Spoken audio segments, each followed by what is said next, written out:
This story was sent to me by Caressa, and it is, of course, as you can see, is pertaining to a Trader Joe's. And this is just going to continue to pile on to the absolute chaos that is going on with the lack of wanting to wear a mask when going into these establishments. And it actually piggybacks on the Walmart situation that recently happened. In case y'all didn't know, Walmart and I think Target just recently said that they wanted to scale back on the pressures of making people wear masks to come into their stores because they are fearing for the safety of their employees. Well, the same thing I have a feeling might end up happening at Trader Joe's, but we'll see what happens. This one actually really escalated to something physical. So basically what you had happen at this particular Trader Joe's is that you had customers who came into the store who refused to wear a mask. The employees that worked there basically told them, look, you can't come in here without wearing a mask.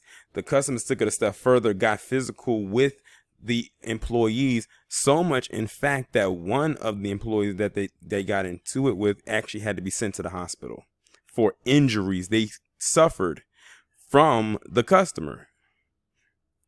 So I'm going to go ahead and read this article, and it is actually coming out of New York. Two customers who entered a Trader Joe's grocery store in Manhattan without masks are accused of assaulting store employees. The assault, which was located in Murray Hill neighborhood, began when the customers refused orders from the workers to wear a mask for safety measures and began assaulting the employee. According to the New York City Police Department, the men are both in their 30s, and the altercation occurred just before the store was about to close. Now, what I've noticed so far is they have not identified who the two were. They just said that these were two men that were in their 30s. But let's be real here.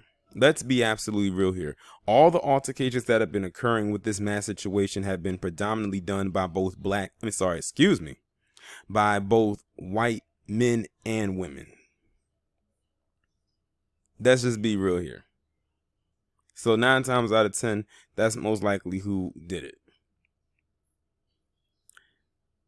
And they said the altercation happened just as the store was about to close. Like, just imagine you worked at that store all day, maybe had a long shift, and you just can't wait to get off. And the last thing that happens before you leave or get ready to close is you get into an altercation with two idiots, two degenerates, because they didn't want to wear a mask. It's so bad that it sends you to the hospital. One of the customers ripped a mask off the face of an employee who asked them to wear one, pummeled the employee over his head with a wooden paddle, and then pulled the hair of a third employee. The employee who was hit with the wooden paddle started bleeding from their head and was taken to the hospital. The fight comes as another example of the battle across the country between workers who are concerned for their health and the safety of customers who see wearing a mask as an encroachment on their freedom. Back in May, customers allegedly broke the arm of a security guard at a Target in California after he had confronted them about not wearing a face mask. Several brawls and confrontations have also broke out at coffee shops, convenience stores, restaurants, and at other Trader Joe's locations. At several stores with mask requirements, such as the GameStop, retail workers have been prohibited from enforcing the mask policy. That being said, Trader Joe's does require all employees and customers to face questions, with the exception of those with medical conditions and having a breathing problem or children. A Trader Joe's crew member who witnessed the event told authors that upon entering the store, the men told an employee that masks would not be necessary after the upcoming election, suggesting that Donald Trump would be re-elected in November. Oh, this lets me know right here, right now, just on reading that statement alone, who they were, demographic-wise. The worker then stated the pair of customers assaulted a total of 7 crew members and 3 managers, throwing grocery baskets at the employees. NYPD has yet to confirm the number of people who were attacked, but stated that upon leaving the building, the men grabbed a chair and began smashing it into the window of the store, attempting to get back inside. Both men were quickly arrested. Like, look at all that damage that they did to that store and to the employees. Now, that was just 2 of them. They were outnumbered and did all of that, all because they did not want to wear a mask. These individuals need to be brought up on all types of assault charges, and they need to pay for all damages that they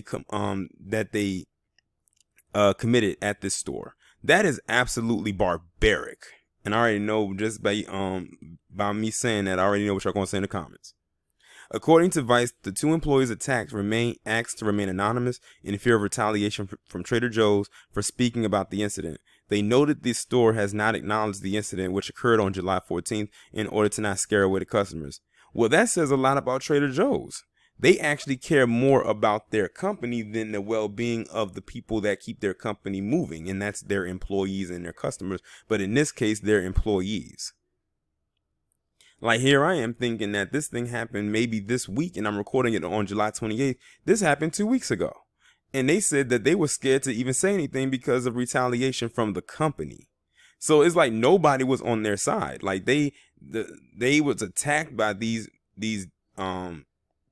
savages, and the company they work for could give a damn. One of the workers allegedly stated the mentality of our store is that it cares more about making money and doesn't want to dip in sales. I'm not surprised that the attack wasn't covered by the media.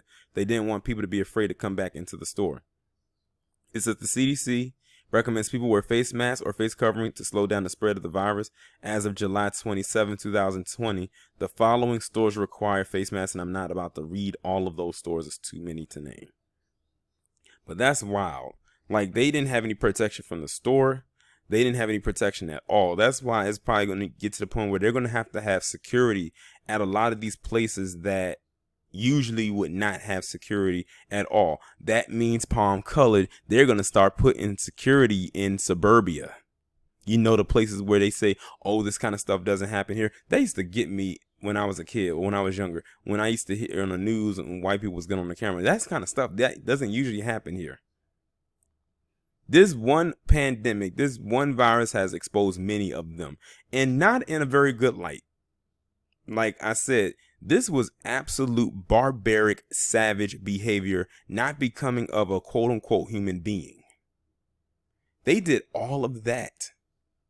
They basically terrorized that store and the people in it. Sent one of them to the hospital by hitting them in the head with all over not wearing a mask. You know, I don't know what's more scarier, this quote unquote virus or the people who are responding to it in this way. This is like a whole nother pandemic in and of itself.